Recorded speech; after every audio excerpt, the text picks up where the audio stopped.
Well, good afternoon and welcome to another edition of Craic and the Bat, which is brought to you by the Irish American Baseball Society. It's a society of Irish people who love baseball and baseball people who love Ireland. And I am delighted to be joined today by the president of the GAA, the one and only Larry McCarthy. Larry, thank you very much for taking time out of your busy schedule to do this for us. Thank you, Shaun. Delighted to be here and to finally get to chat with you. So before we get too far into it, do you like baseball? Do I like baseball? At one level, yes, I do. Are you a fan of a particular team? I am a fan of a particular team. You're not going to. Information's on a need-to-know basis. Please don't say the Red Sox. No, not the Red Sox. Absolutely not. And listen, when I first migrated to the US, I was based in New York. I still regard New York or the Northeast as my American home, so I would have an affinity for the Mets. Well, I kind of figured that one out, and John is, because John is kind of a lapsed Mets fan at the minute. I was trying to figure that out too, because you came here in '85 at the heyday of the Mets, and I was figuring if he's going to be but then, you spent, you went to Ohio, and I was like, Jesus, no, he's going to tell me he's a Cincinnati Reds fan. And then, of course, you went to Georgia and spent, and I'm like, he's going to be a Braves fan. Anything but the Red Sox. Your predecessor was a Red Sox fan. We didn't hold that against them much. Okay. So I mean, to our viewers that are out there, to let you know, you are the president of the GAA. To those who aren't familiar, the GAA, the Gaelic Athletic Association, is the governing body for, it's basically, from an American point of view, it's the NFL, the NCAA, all wrapped into one. I mean, it's the strongest sporting association. And I should point out before we go too much further, because I believe my father may be on this call, that it was a great granduncle of mine who brought football to Ulster. The first team in Ulster was in Ballyconnell. It was, yeah. John Alex Clancy was my great granduncle. Oh, good man. But that's our connection. And I know you're a Cork man. A cousin of mine was Kevin Clancy, who was the sports psychologist for the Cork team when they won in 2010. So we do have some connection.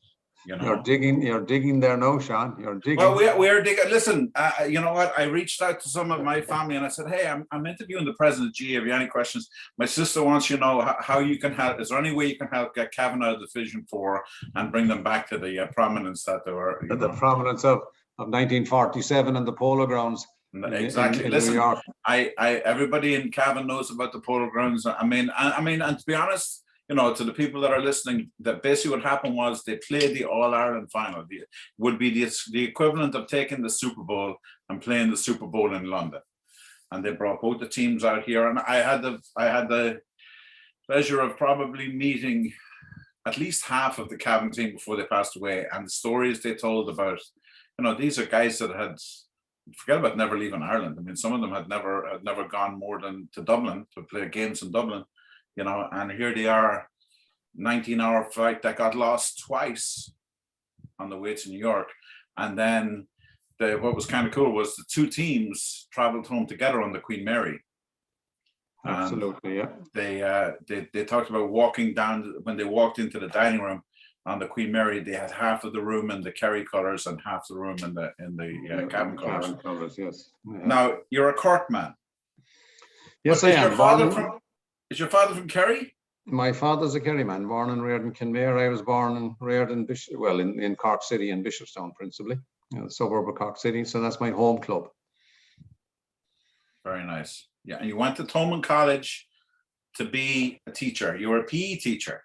I was a physical education teacher, and I actually went and enrolled in an institution which was called the National College of Physical Education way back in the 1970s. And then it evolved into a place called Thomond College. And in GAA terms, its claim to fame is that when we were there, we won the All-Ireland Club Football Championship. And so we are the last college or university team to win that particular competition. The 70s were a very, very good time for university and colleges football, and Gaelic football, obviously, in Ireland. And we we were part and parcel of that. And that evolved then into perhaps what people would know as today the University of Limerick, which is a phenomenal institution in terms of its sheer size and scope. When I think back to when I arrived there in 1973, the library was in the basement of Plassey House, which is the old building at the centre of campus. And the offices and administration offices of the college were porta cabins. Wow, yeah. So was that the precursor to the Sigerson Cup? At the time, because we were not a university and academic snobbery was rampant at the time, they would not allow us as a non-university into the Sigerson Cup. So we played in what was the equivalent of league competitions, but they weren't going to let us into the so-called, Super Bowl of universities. We didn't participate. I think in 1984, they eventually relented, at which time I was well gone out of university. But we played in that league, and the All-Ireland Championships then were a club championship, which are separate from the university competitions completely. I had some experience. I ran a hotel in Maynooth for a while, so I had some experience with the Sigerson Cup and whatever. So, all right. So 7 years in Malahide. Nice 7 years teaching in Malahide Community School. Great 7 years. Walked in there my first time in September of 1977. And I must admit, I don't know who was more scared, the teacher as me or the kids in front of me who were in their first day in secondary school. And a great 7 years there, great school. Loved every moment of it, and have great memories of the place. I mean, I just, when I was doing some research or reading this, I mean, to think that, like you said, you're a PE teacher in Malahide, and you now are president of the GAA. I mean, it's a storybook. It's a storybook story.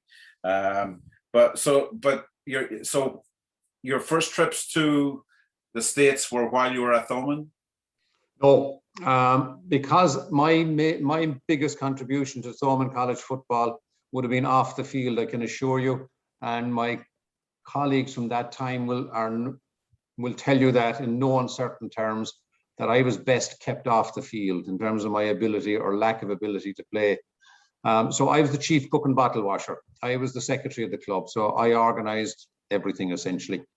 And so I stayed at home to play in those Limerick championships, which would have been held during the summer. And then having graduated and having heard all sorts of stories about America and places where our guys had been during the course of their college career, I took off for America in 1980 in the summer. Not knowing anybody, not knowing where I was going really. Saw a woman on the plane whom I knew, and when her boyfriend threw the arms around her in Kennedy, he saw me. I was a good friend of his and wanted to know what was I doing here. And within an hour of landing in Kennedy, I was watching him play football in Gaelic Park. He was playing for a team called Sligo. The following Tuesday evening, I went training with Sligo, or practice in American terms, I suppose. And I am a member of the Sligo club since. So that was 42 years ago. You were 6. Yeah. Then went to New York full time in '85 to do graduate studies at New York University, having spent 7 great years, as I said, at Malahide. And of course, in the typical fashion, as was the time back then, through the GAA football mafia in New York. Basically, if you came to play football, they were going to get you a job doing something. You're either going to be a doorman, you're either going to be a barman, or in your case, construction. Exactly. Now, there's a pejorative term associated with the use of mafia there now, please. Yeah, well, connections would be a better term. Yes, you're right. I mean, it was very interesting in those days, depending on who you played with, dictated your career to a great extent. So you played with Longford, for instance, you were quite likely to be a doorman on the west side of Manhattan. If you played with Limerick, with Leitrim, you're likely to be in the bar business. If you played with Cork, you might be in the paper handlers. And if you played with Sligo, you were going to be a carpenter. So I was made an apprentice carpenter for a number of years up in White Plains. And that funded my graduate education, I can assure you. And let me digress here and tell you that if I were to walk into the institution whose shirt you're wearing at the moment, Seton Hall University, tomorrow morning, somebody would call me professor. And I have no hesitation in telling you that without the Sligo football team, that would not have happened. Because the manager of the Sligo football team at the time, when I came out in 1985, I said to him, listen, Jimmy, I'm thinking of going to graduate school. Do you think I would get a job that would keep me? And Jimmy said, yes. And I knew there and then that Jimmy was going to take care of Larry McCarthy, and he did. He made me an apprentice carpenter. He put me on jobs where I wasn't going to embarrass him. I wasn't going to be a danger to society. And I was able to make a couple of dollars and pay my way through college. So while, you know, many of us who have come to the States from the Irish community have got leg ups in various places, I certainly got mine from Jimmy Nicholson and from the Sligo Football Club. Oh yeah, I mean the number of stories like that are legendary.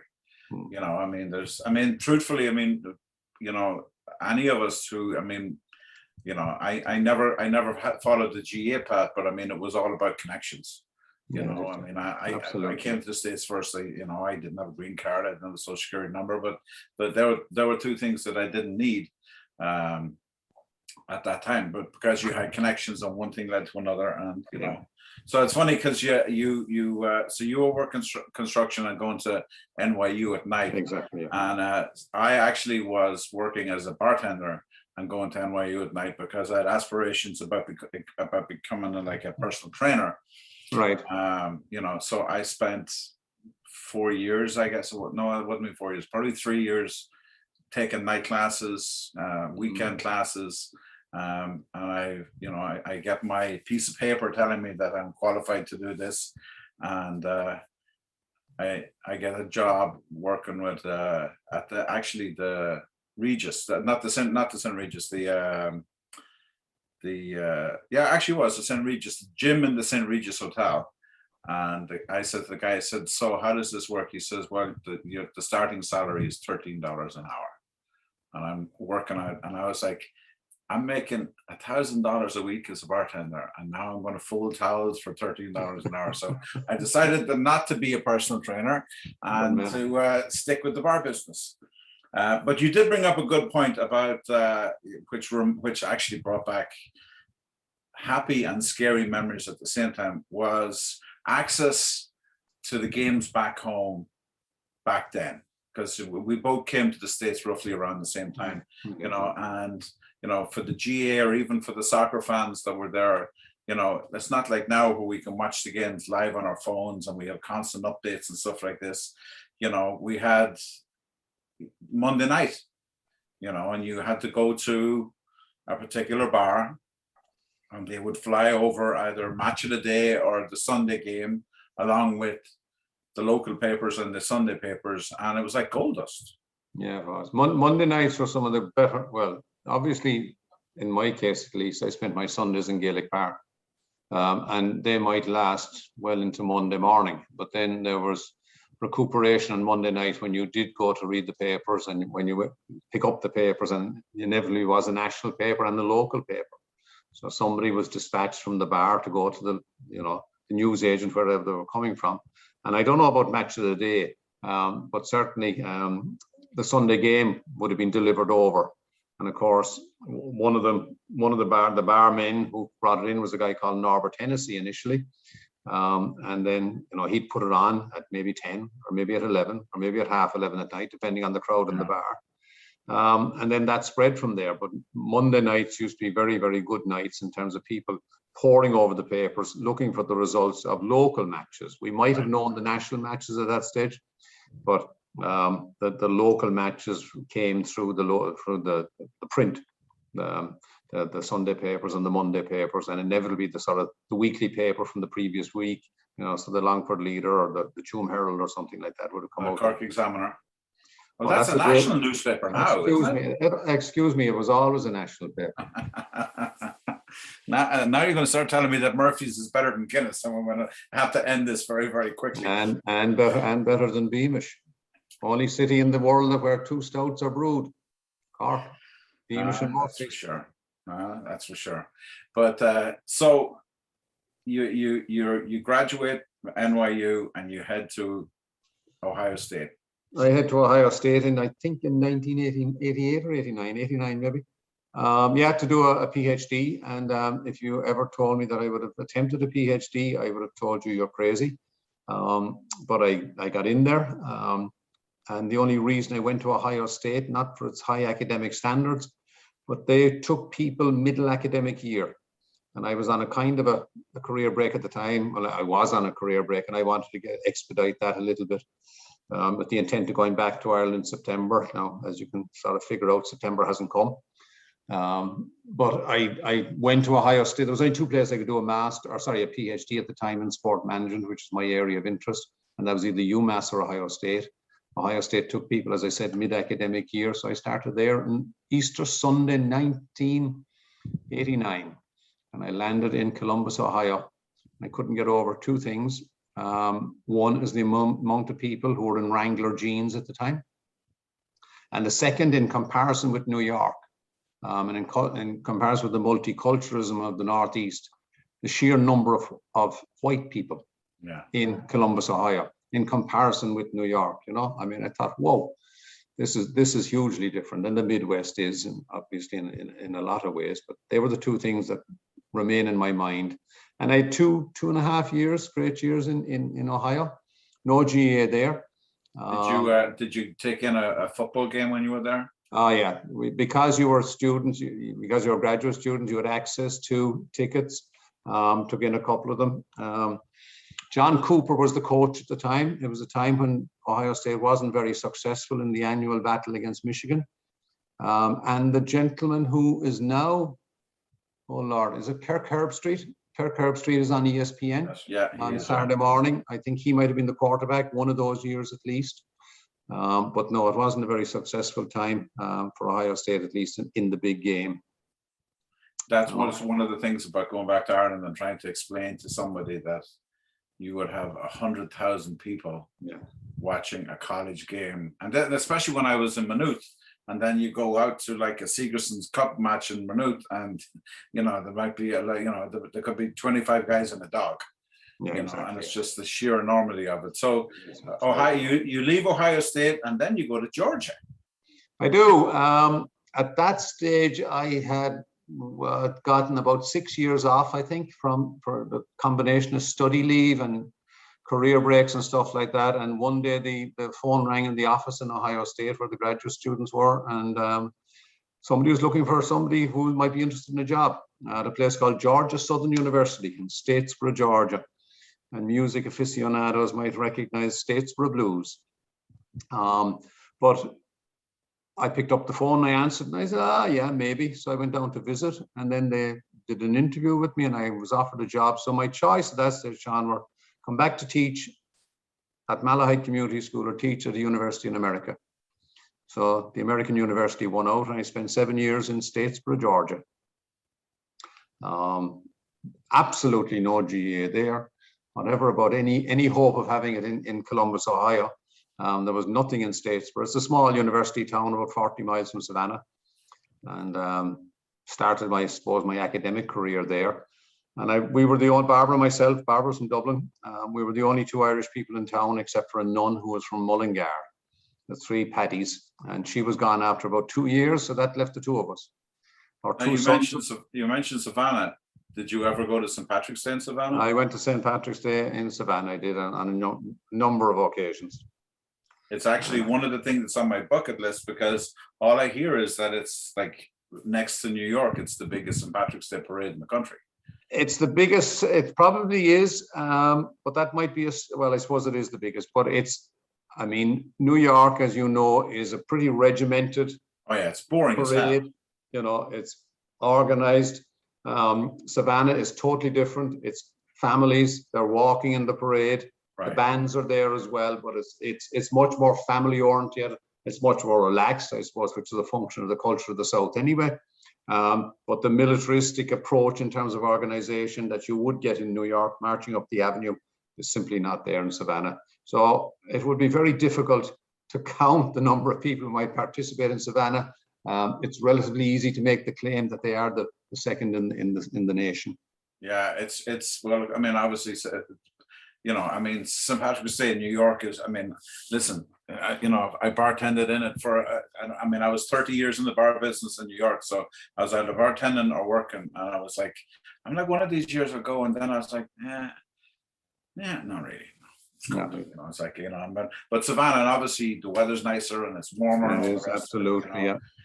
So that this and then you come back to Seton Hall, where so sports management is your field. So yeah, in relation to, you know, like the students that have come through your classroom, like, are we talking about the business end of things? Are we talking about the sports end of things? You're talking about the business end of things. The way I explained it is that the students who come into us want to be Brian Cashman, want to be in the front offices of any major franchise, right. Want to work in the business end of sport. They're interested to a certain extent in the performance aspect, but that's not what we do. We look at the business end of it. And so, I mean, as you know, you alluded to it already, the business of sport in the United States is absolutely off the charts in terms of just the globe, I would suggest you.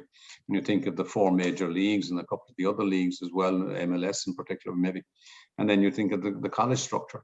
So there's plenty of opportunity for people who come through our program to do it, to get into that. Now, it's pretty competitive because lots of people want to be in the sports business, and it's glamorous and it's sexy and it's attractive and stuff like that. And it's a tough business to break into, but there's not many layers to it. And so, you know, 4 or 5 layers and you can be very, very close to the top, unlike some other industry, we say the banking industry, which, you know, you could be mid-tier for the rest of your life. But let me go back to Georgia a second, if you wouldn't mind. One of the reasons I stayed for 7 years in Georgia was that I became involved in the Olympics in 1996. And Darren Van Tassel actually is a colleague of mine at Georgia Southern. He coached one of the baseball teams. And do you think I can remember one of the baseball teams that Darren coached in 1996? But he was coaching, and I got myself a gig as an Olympic envoy. Now, an Olympic envoy was the principal point of contact between one of the National Olympic Committees coming to the games and the local organizing committee. So I ended up being appointed as an Olympic envoy to the Irish team, which meant I lived in the village with them. I took care of them in the context of the structures of the village. And I had a great, great, great time because the access that I had was absolutely incredible. I had the same pass as the chef de mission, so I could go anywhere. And it was professionally, it was a phenomenal experience, obviously from a sport management perspective. Personally, it was a phenomenal experience as well in terms of my interest in sport. And of course, from the Irish background, it was even better.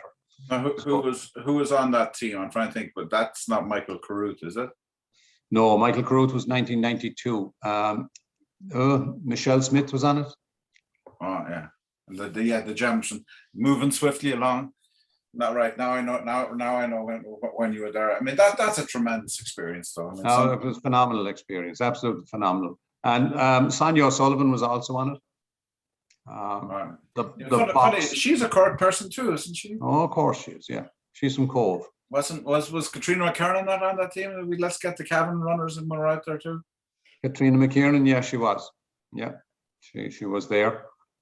She was was she reasonably young? I think she was. Yeah, Katrina McKiernan was very young back then. You know, I mean, that's unbelievable. You know. Yeah, and I met one of my sporting heroes through that. I had always watched show jumping on Irish TV. You know, you'd be coming from Wembley or the RDS or stuff like this and so on.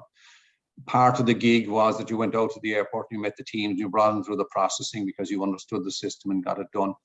But Eddie Mackin got off the plane one night. Class act. And a class act is right. And I got, whoa, this is Eddie Mackin. And he was a hero of mine as a child, you know. Slight note. So I grew up in Cavan. My father had a very famous bar in a place called Butler's Bridge. All right. Barry Garra Inn. And that's where Eddie Mackin bought Boomerang. Boomerang, whoa, okay. You know, so, and yeah, Eddie's still in Granard. Yeah, he is, yeah. But so we're going to take a slight. We're going to take a question from one of the guys that's here. Now, part of what my sister wanted me to talk about was the fact that there is a proposal in place where you may, I won't say scrap the All-Ireland format where you have, so basically to explain to our listeners, there are 4 provinces in Ireland, like, and they're made up, the 32 counties are divided into those 4 provinces, and every summer you play within your province. And for the most part, it's a knockout event. And then you get to what would be the All-Ireland semi-finals. And then there used to be like back doors where if you lost, you had a chance, you could come back to give more teams a chance. But there's a proposal in place where that might get replaced, and we're not going to get into the logistics of it. But the reason why I mentioned that is Bernard Connaughton is one of our loyal viewers, and his question was that there are so many countries that have teams, that there's so many countries, more countries now where GAA is played. Could you ever see a possibility where you could have teams? And I mean, I know there's a team in New York, whereas you could have a team from, let's say, Germany competing for the All-Ireland final, or the GAA. Let's say if you were going away from the provinces, do you see something where it could be global? Well, we have a team in New York that plays in the All-Ireland Senior Football Championship. We have a team in London that plays in the Connacht Senior Football Championship, and got to a Connacht final about 6 or 7 years ago, actually. And we have club teams from Europe which participate in the Leinster club competitions. So in that regard, yes, it is growing, and there is opportunity for clubs who are outside of Ireland to participate in competitions in Ireland. Warwickshire, Lancashire and London all play in our national league and in our 3rd and 4th tier championship in hurling. So the expansion is there, right? Or it has happened already. It depends on how big you're going to get in terms of these other countries and stuff like that. Remember that the standard is very, very high, particularly at senior level. So it's quite difficult to break in. But, the answer to the question is that it has started already. That's the question answered for Bernard. I have, I think, 6 years left, but I made a bet with a guy that about 14 years ago that within 20 years that New York would win the Connacht championship. So they've come, they have come close, but all right. Are you saying win the whole thing? Are you saying that? No. Just win a game. Come out of Connacht. Ooh, that's which is tough, with Mayo being in there and stuff like that, So we touched on it briefly.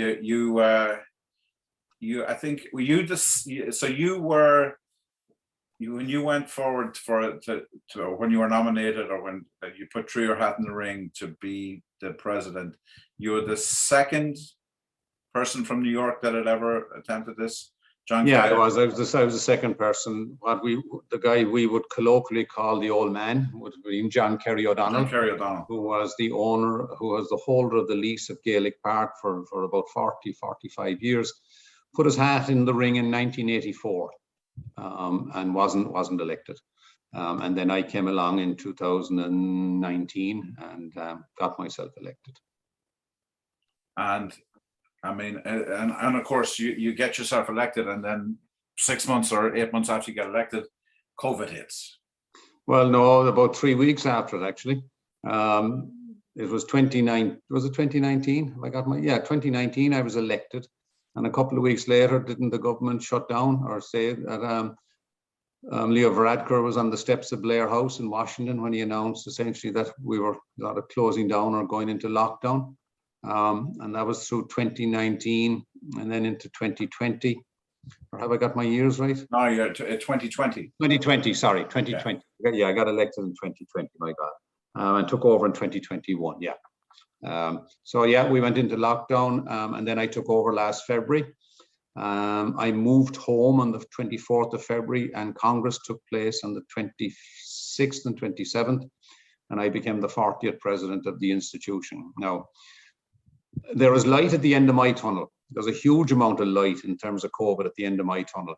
My predecessor wasn't as lucky. John Horn was not as lucky as well, and I think he did a phenomenal job leading us through, you know, the dark days of COVID, because essentially what he was doing was shutting down.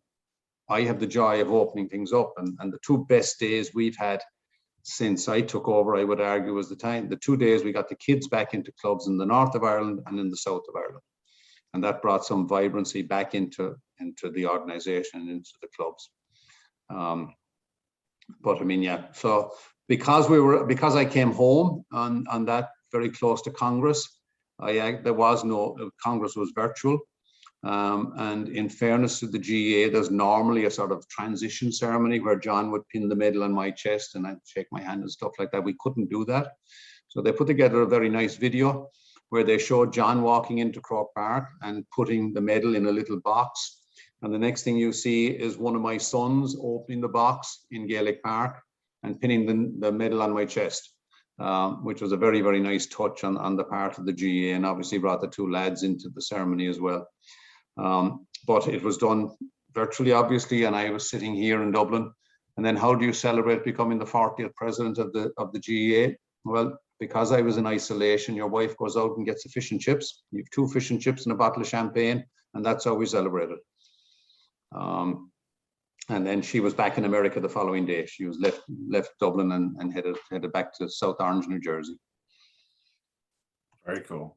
Right, yeah, because I was reading, you know, a lot of the you know, the stories about when you took over, and I mean, there would have been lighting bonfires all over Cork.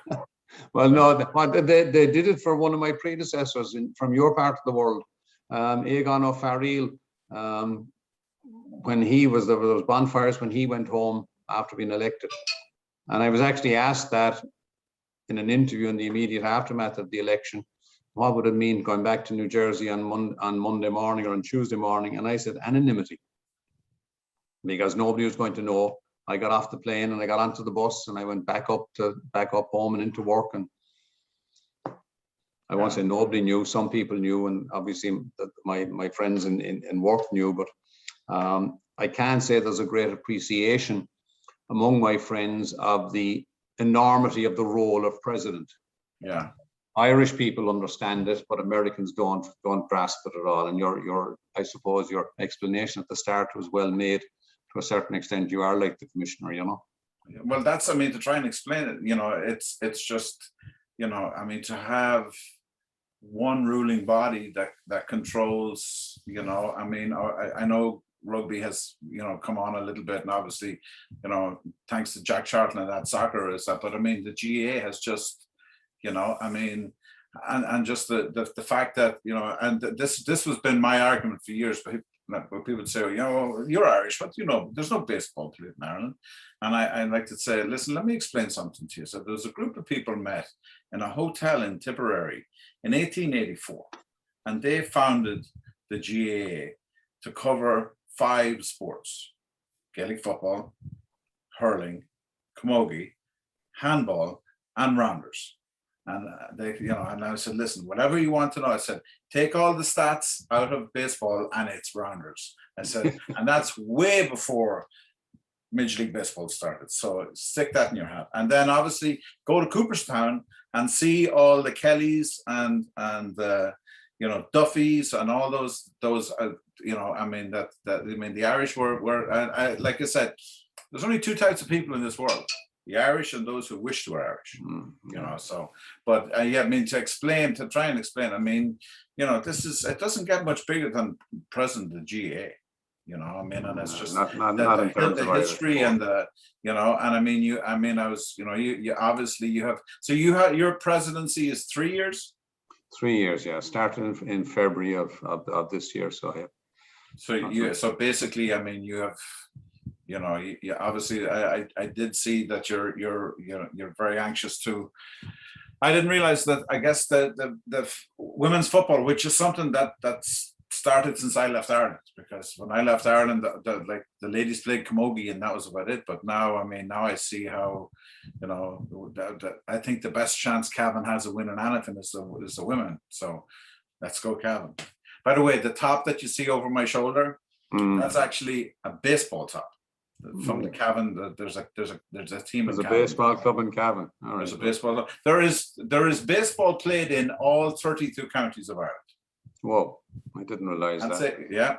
You know, and that's kind of, and to be honest with you, Larry, that's part of why we're doing what we're doing, is we want to create more awareness of the fact that you know, that there is baseball played in Ireland, and we're hoping that we can, you know, improve on it and get the youngsters involved in it, and you know, hopefully that one day will come where basically, you know, there'll be an Irish team. You know, we get to wear that Ireland jersey with Ireland jersey, of course, yeah. So my son Ryan, who the guy we talked about, the rugby player, has signed on, and yet he has asked the question. I did hurl for Cavan, which doesn't say a whole lot. My mother's in Tipperary, so obviously that's kind of where I got the hurling from. So right, yeah. No, that's all right. I've seen Cavan hurlers play on a couple of occasions. So before we let we go, obviously it was, you know, the fact that you were able to get, you know, the crown 2 All-Ireland champions this year, considering everything that went on with COVID and everything, was tremendous. But also the fact that it didn't go to Dublin was almost as tremendous. You know, I mean, you know, what did they won? 7 in a row? Yeah. You know, so I mean, it's you mentioned about what does that do for the GAA? Do you think it gives the other 31 counties a chance that, hey, that could be us next year? Yeah, well, all dynasties come to an end, you know, and I'm not saying the dynasty is completely at an end, but I mean, you know, change will happen, and Tyrone took their chance this year, you know, and hopefully another county will take their chance next year. You know, the fact that you had Dublin dominate. Dublin were a brilliant team, but maybe, and I'm only saying maybe their time now has passed. You know, I mean, we've had dominant teams already, not to the extent that we've had that in inter-county, but particularly at inter-club level we've had it. But they all pass. They transition through, and you know, somebody else takes their chances, somebody else wins. You know, so hopefully that'll continue. So before we let me go, do you have a pet project that you hope to, you know, is there something that's near and dear to you that you're hoping that, you know, that's going to take not a lot of your time, but something that's in the next 3 years that, you know? Since I got in, my theme has been restoration. Get us back to 2019 levels in terms of how we operate, supporting the clubs, supporting the counties, getting the games up and running again without any sort of COVID regulations or stuff like that, and being, not that we're not vibrant, but I mean being vibrant and being safe again. And so if I get us to that level, I'll be quite happy, and then I can hand over to somebody else and take it on. But I mean, the financial damage that it has done to the institution is tremendous. And one of my worries has been that we would not get through the club championship at this time of the year. And I thought, if we don't get through that, county boards are not going to be able to generate some income. So they're not going to be able to fund themselves going into January, February, March, into the spring of 2022. Thankfully, it seems to be working in terms of there hasn't been any great number of cancellations. But now one has to be worried about what the government are telling us this week. We're supposed to open up pretty much without restriction on the 23rd of October. I'm just hoping that continues, because that'll bring vibrancy back into the organization even more. And then we'll be up and running again, and we'll be getting over the hump. We're not there yet, but we'll be getting over the hump. So to explain to some of our viewers, the players who play for their county teams, they don't get paid. No, they're all, everybody's an amateur. Yeah. Do you draw any comparison to what's going on here with the NCAA, where basically now they can get paid for their likeness? Yeah, they get paid for their image and likeness, but they don't well, we're not in a certain. Some of our players will get paid for doing advertising and doing promotional work, doing marketing work, for instance, but they will not get paid to play, which is a huge difference. And income, I make the point that the GAA is probably the last great bastion of amateurism left in the world.